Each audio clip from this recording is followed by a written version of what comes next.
So how can you invert colors in iPhone photos? Let's get started. Let's explain that. If this is your first time here on this channel, consider subscribing because there are plenty of tutorials which I believe you're going to benefit from. So you can change some of the photo attributes by going to the edit mode inside of the Photos app, but there isn't anything for inverting the colors.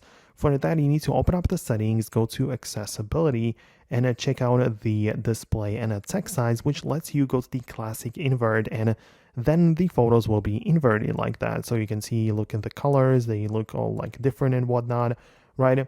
And that's how you can view this. But of course, it doesn't get saved, right? So if you want to actually edit the photos so that the colors stay inverted, you will actually need to use a third-party app for it. There are more of them available on the App Store, but I believe that there is one which you can get and it's going to be the best one, and it's called Simple Negative Image.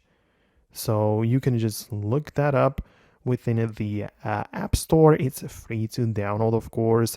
And inside of that application, you can literally just import your photos. I mean, you might get an ad, right? So that's something that you have to wait through a little bit, but you just import your photos by clicking the folder icon.